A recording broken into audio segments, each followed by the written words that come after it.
कि क्या बताऊं कि क्या मदीना है। लड़ाई दे झगड़ा, कमेटी से झगड़ा, मौलाना से झगड़ा, मुअज्जिन से झगड़ा, गेट बंद करने वालों से झगड़ा। ये कंडीशन थी। जब आदमी पर मुश्किल आती है तभी उसे अल्लाह याद आता है। काश हम अपने रब को हमेशा याद रखा करें तो हम पर मुश्किल का दौर नहीं आएगा। क्या बात, हक है। कुछ अच्छी जिंदगी उसे कहते हैं कि हर एतबार से आप बेखौफ हो जाएं और किसी के मोहताज न रहें बल्कि लोग आपके मोहताज हों, और हर खुशी दायरे इस्लाम में रह करके आपको मयस्सर आए उसे अच्छी जिंदगी कहते हैं। कितने लोग हैं जो अच्छी जिंदगी जीना चाहते हैं? जाहिर सी बात है, हर शख्स अच्छी जिंदगी जीना चाहता है। अच्छी जिंदगी जीने के लिए आदमी जने क्या क्या जतन करता है। झूठ, मकर, फरेब, दगा, धोखा, लूट, मार, कत्ल, गारतगरी, बेईमानी, डकैती, हरामखोरी, बदकारी, बदनिगाही, ये वो सारे सोर्स हैं बदकारियों और गुनाहों के, जिसके जरिए से इंसान की कोशिश ये होती है कि हम अच्छी जिंदगी जिए और हमारा माहौल ठीक रहे और हम इस तरह से रहें कि लोग हम ही को देखते रहें। ये सोच तकरीबन हर व्यक्ति की होती है।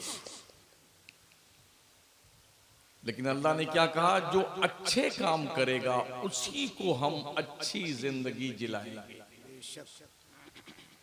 अगर हम कहीं पर परेशान हाल हैं तो हमें अपने हाल पे गौर करने की जरूरत है कि हमने गलती कहां की है। अल्लाह का वादा तो अच्छी जिंदगी जरूर जिलाएगा हमें, तो हमने गलती कहां की है।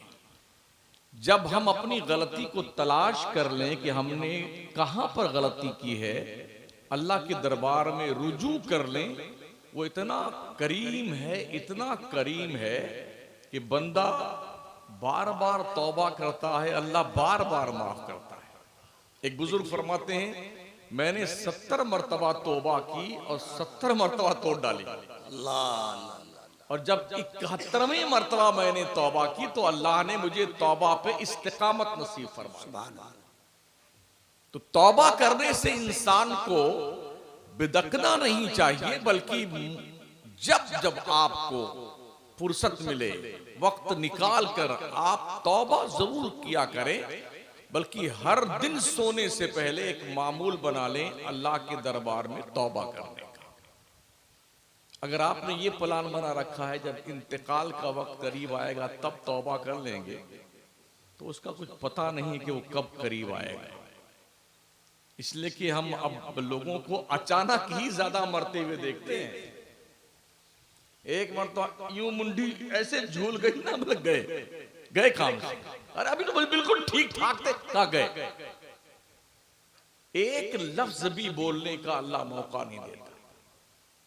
आप जो उम्र दराज जानते होंगे, पहले लोग 6-6 महीना बिस्तर पर पड़े रहते थे, साल भर उनकी चमड़ियां झूल जाती थी, हड्डी हड्डी दिखाई पड़ती थी, बोली बंद हो जाती थी, मगर जल्दी मरते नहीं थे।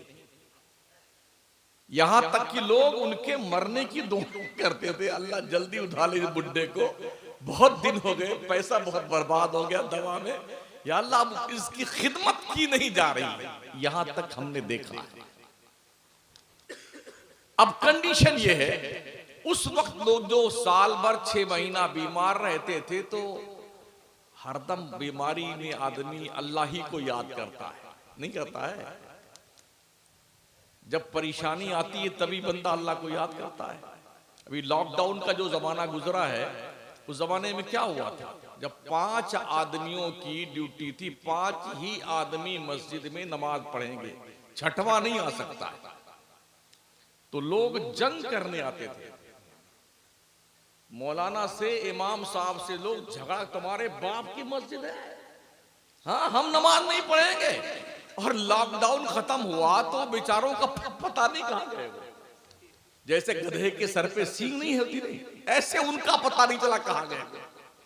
और जब तक लॉकडाउन था, देर लड़ाई, देर झगड़ा, कमेटी से झगड़ा, मौलाना से झगड़ा, मुअज्जिन से झगड़ा, गेट बंद करने वालों से झगड़ा। ये कंडीशन थी। जब आदमी पर मुश्किल आती है तभी उसे अल्लाह याद आता है। काश हम अपने रब को हमेशा याद रखा करें तो हम पर मुश्किल का दौर नहीं आएगा। क्या बात, हक है। कोशिश कीजिए।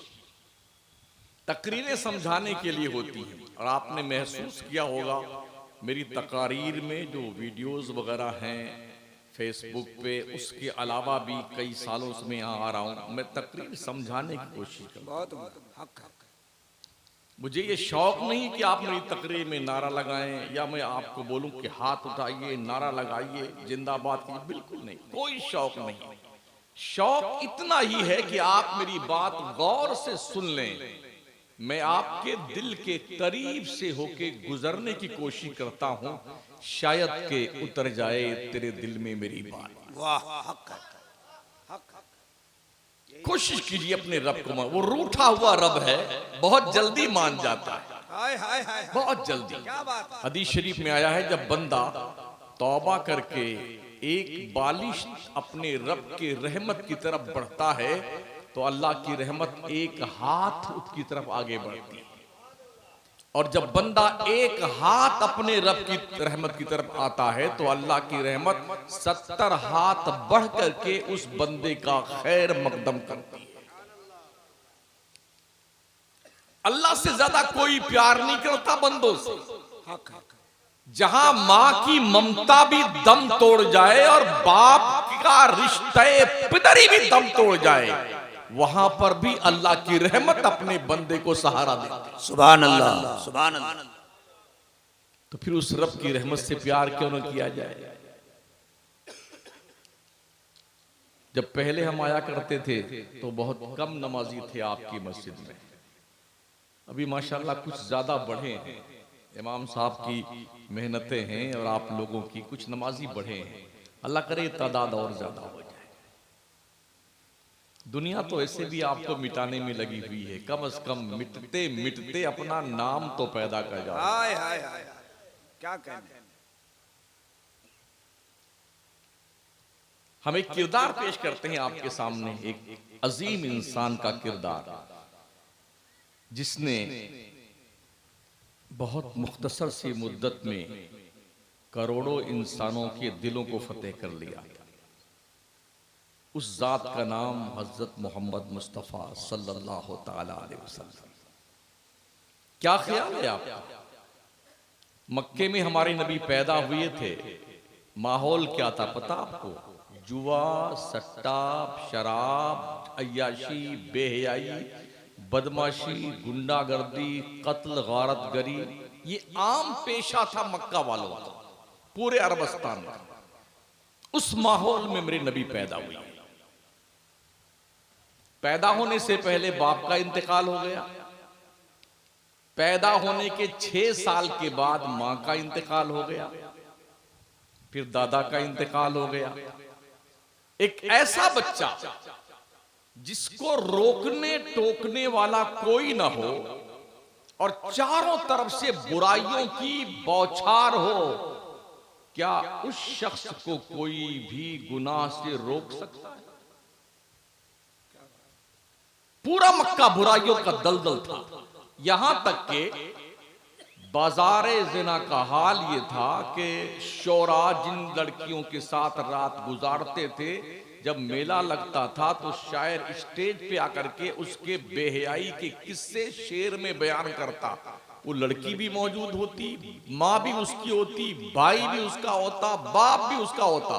वो बड़े फख्र से इस गुनाह को तस्लीम भी करते और शायर को वाह वाह करके दाद भी देते थे। जब अखलाकी मेयार इतना घटिया हो चुका था, ऐसे माहौल में अब्दुल्ला का दुर्र यतीम, आमना का जिगर पारा, पूरी मिल्लत इस्लामिया की कश्ती को साहिले मकसूद से हम कनार करने वाला, मुस्तफा की शक्ल में जलवागर होने वाला, उसके दस्ते नाज की बात तो दूर की बात है, उन गुनाहों की हवा भी मुस्तफा के दामन करम तक नहीं पहुंची। वाह वाह वाह।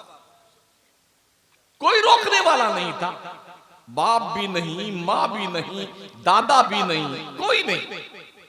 ऐसे बच्चे बहुत जल्दी बिगड़ जाया करते हैं, बुरे डगर पे चल निकलते हैं, मगर कुदरत जब किसी की रखवाली करती है ना तो वो फिर उसके कदम बहकते नहीं है। अल्लाह फरमाता वल्लाहु यअसिमुका मिनन नास, अल्लाह ए महबूब तेरी हिफाजत करने वाला अल्लाह है, अल्लाह तेरी हिफाजत करने वाला है। तो जिसकी हिफाजत अल्लाह करे उसके कदम कैसे डगमगा सकते हैं। उस माहौल में लोगों को अपने अजीम किरदार के जरिए से हमारे नबी ने दिल कैसे जीते हैं वो मैं आपको बताऊं।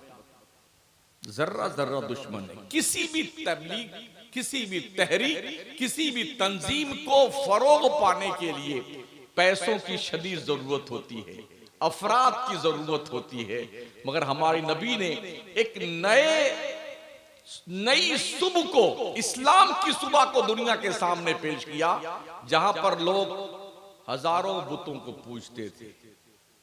ऐसे माहौल में एक गैर शनासा आवाज थी, गैर मानूस आवाज थी, मक्का का जर्रा जर्रा दुश्मन बन गया। इतने जुल्म ढाए हमारे नबी पर कि इतना जुल्म किसी पे नहीं तोड़ा गया। आदम पैगंबर से लेके ईसा पैगंबर तक कमोबेश 1,24,000 अंबिया तशरीफ लाए, किसी पर इतना जुल्म नहीं ढाया गया जितना जुल्म हमारे नबी पे ढाया गया। अम्मा आयशा सिद्दीका रज़ी अल्लाह ताला अन्हा ने एक बार पूछा, या रसूलुल्लाह अलैहिस्सलातु वस्सलाम, आपकी जिंदगी में सबसे सख्त दिन कौन सा था? नबी रहमत फरमाते, आयशा जब मैं ताइफ गया था, मक्का वालों के ईमान से मायूस होकर के कि शायद ताइफ के लोग मेरी आवाज पर लब्बैक कहें और एक खुदा की इबादत करने के कायल बन जाएं, तो बजाय उन्होंने मेरी हिमायत करने के इस कदर पत्थर बरसाए कि मेरे पैरों से खून बहते बहते मेरी नालैन जूती शरीफ खून से भर गई, और जब मैं किसी बाग में अंगूर के पहुंचा ताइफ में तो मेरे पैर जूती से निकल नहीं रहे थे, इतना टाइट हो गया था सूज करके। जब मैं चलता तो लोगों ने बदमाश बच्चों की एक टीम लगा दी, वो हमें दौड़ाते और फिर हम पैर उठाते तो पत्थर पैर पे मारते। थक के जब हम बैठ जाते तो फिर हाथ पकड़ के हमें उठाते, फिर पैर पे पत्थर मारते। आयशा ये बहुत सख्त दिन था, ऐसी शिद्दत की तकलीफ शायद किसी को पहुंची। दिल कैसे जीता नबी ने? वल काज़िमीन अल गैज़ वल आफीना अनिन नास। हुजूर गुस्से को पी जाते थे और लोगों को माफ कर देते थे। ये दो पाकीज़ा किरदार में नबी का ऐसा था, गुस्से को पी जाना और लोगों को माफ कर देना। जरा आज आप भी इस दोनों पाकीज़ा किरदार को अपनी जिंदगी में दाखिल करके देखिए कि गुस्से को पी जाने की आदत डालिए, और किसी ने कुछ कहा है आपको तो माफ कर दीजिए। ये दोनों अजीम खसलतें ऐसी हैं जो दुश्मनों के दिलों को जीत करके उनके दिलों में आपकी मोहब्बत पैदा कर देती है। क्या कोशिश करके देखे ना यार, कितना ही कट्टर दुश्मन क्यों ना, हमने देखा वो मक्का जहां पर मुसलमानों का सांस लेना दुश्वार था। आज हम बहुत शिकायत करते हैं, यार मुसलमान बहुत परेशान, यहां परेशान, वहां परेशान, वहां परेशान। मैंने कुरान की आयत पढ़ी, वलिल्लाहिल इज्जत वलिरसूलिही वलिलमुमिनीन वलाकिन्नल मुनाफिकीना ला यअलमून। अल्लाह फरमाता इज्जत अल्लाह के लिए है, इज्जत उसके रसूल के लिए है, इज्जत मोमिनों के लिए है, मगर मुनाफिक इस बात को नहीं जानता है। अल्लाह का वादा झूठा तो हो नहीं सकता। या अल्लाह जब इज्जत मुसलमानों के लिए है तो आज मुसलमान जलील इतना क्यों है? क्यों परेशान हाल, क्यों बैतुल मक़दिस के रहने वाले फिलिस्तीन के लोग 80 साल से खाको खून में गलता है? क्यों फिलिस्तीन का मुसलमान रोज शहीद हो रहा है? क्यों उनके मकानों पे 80 साल से बमबारी हो रही है? क्यों रोज वो अपने कंधों पे जवानों, माओ, बहनों, बेटियों, बापों की लाशें उठा रहे हैं? 80 साल हो गए, कहां नहीं दुआ होती उनके लिए? हर महीने तैयबैन में, हर बुजुर्ग के मजार पे हर मुसलमान दुआ करता है, हर पीर साहब दुआ करते हैं। क्या वजह है 80 साल से किसी मुसलमान की दुआ उनके हक में कबूल नहीं होती? कुछ तो गलती है हमसे। हमारी दुआएं कबूल क्यों नहीं होती? कहीं ना कहीं फॉल्ट हम हैं। हमने गुनाहों के जरिए से अपने आमाल बर्बाद कर लिए, अपनी हैसियत को हमने खो दिया है। दुआएं कैसे कबूल होगी? हमारे नबी अलैहिस्सलाम की हदीस बात का मफ़हूम है, जब कौम में ज़िना आम हो जाए, शराब आम हो जाए, तो फिर अल्लाह इतना नाराज हो जाता है उस कौम से कि उनके बुजुर्ग, उनके लोग दुआ मांगते हैं, उनकी दुआएं कबूल नहीं की जाती। कहीं ऐसा तो नहीं है कि हम इस बुराई में लिप्त हैं, इस तरह गुनाहों के दलदल में हम डूब चुके हैं? दो में से एक बात तो जरूर है, हमें इस बात का सर्वे करने की जरूरत है। आज की तारीख में मुसलमानों के पास ना पढ़ने का वक्त है, ना दीन के करीब आने का वक्त है, और जलसे भी बस जिस दिन जलसा होता उस दिन ही हम मुसलमान दिखते हैं, और जुमा के दिन मस्जिद में मुसलमान दिखते हैं, या ईद बकरीद में मुसलमान दिखता है। मुसलमान वो है जो बाजार में भी मुसलमान दिखे, घर की तन्हाई में मुसलमान दिखे, खेत खलियान में मुसलमान दिखे, सफर और हजर में मुसलमान दिखे, खलवत और जलवत में मुसलमान दिखे। मुसलमान उसे कहते हैं जिसे देखने के बाद लोग ये कहें कि इसे मुसलमान कहते हैं। तो आज क्या है हमारी कंडीशन? हमें देख करके लोग इस्लाम कबूल नहीं करते। नहीं, ये तो झूठा आदमी है, ये बेईमान है मुसलमान। और इस्लाम कैसे फैला था? मुसलमान रास्ते से गुजर जाता था, लोग देख के मुसलमान हो जाते थे। ख्वाजा साहब ने क्या किया था? 90 लाख काफिरों को जो कलमा पढ़ाया सरकार गरीब नवाज ने, क्या तलवार चलाई थी उन्होंने? जी नहीं, तलवार लेके आए थे शहाबुद्दीन गौरी। भारत के लोगों ने उन्हें दौड़ा करके भगाया और अपनी जान बचा करके शहाबुद्दीन गौरी भागे थे।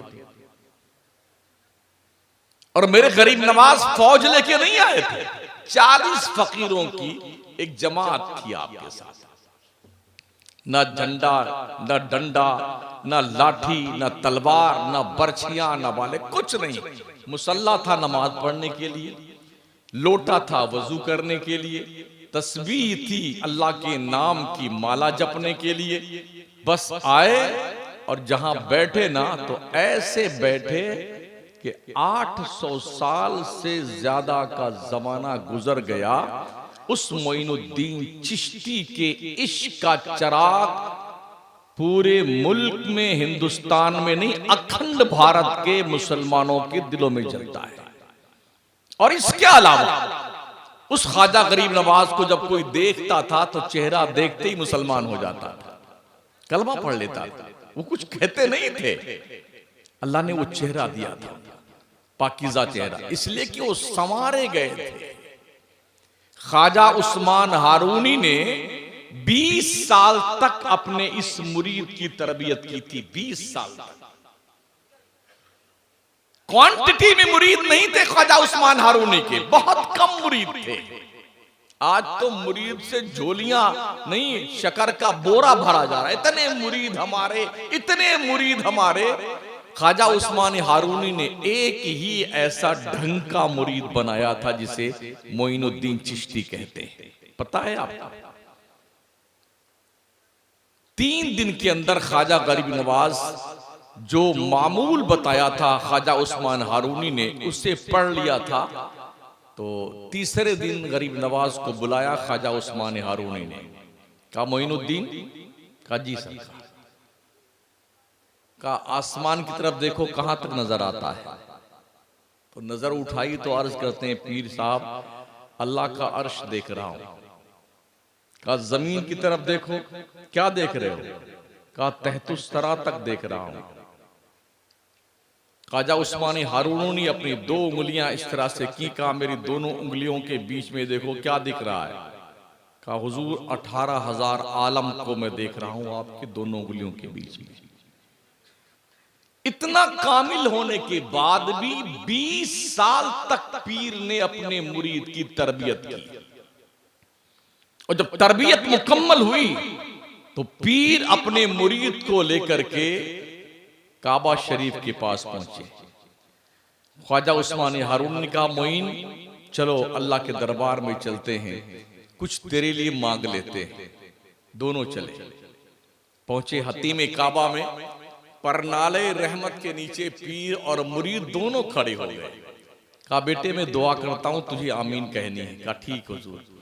ख्वाजा उस्मान हारूनी ने दुआ की, ए अल्लाह ख्वाजा उस्मान हारूनी अपने जिंदगी की पूरी कमाई मोइनुद्दीन चिश्ती की शक्ल में लेके आया है, इसे कबूल कर ले। ये दुआ मांगी पीर ने। तो ख्वाजा गरीब नवाज ने आमीन कहा तो काबा के दीवारों से आवाज आई कि मैंने मोइनुद्दीन को कबूल कर लिया। कहा चलो अब यहां काम तो हो गया है, अब मदीना चलते हैं। हुजूर की बारगाह में गए। जब आस्ताने रसूल पे पहुंचे तो पीर साहब ने फरमाया बेटे जद्दे अमजद को सलाम करो। गरीब नवाज ने सरकार को सलाम पेश किया, अस्सलामु अलैकुम या जद्दी। कब्र रसूल से आवाज आई वालेकुम अस्सलाम या कुतुबल मशायख। बस ये 2 काम पीर ने किया था। मकबूलियत का परवाना अल्लाह के घर से भी और रसूल अल्लाह के दर से दिला करके कहा मोइनुद्दीन जाओ अब तुम्हारा काम हो गया।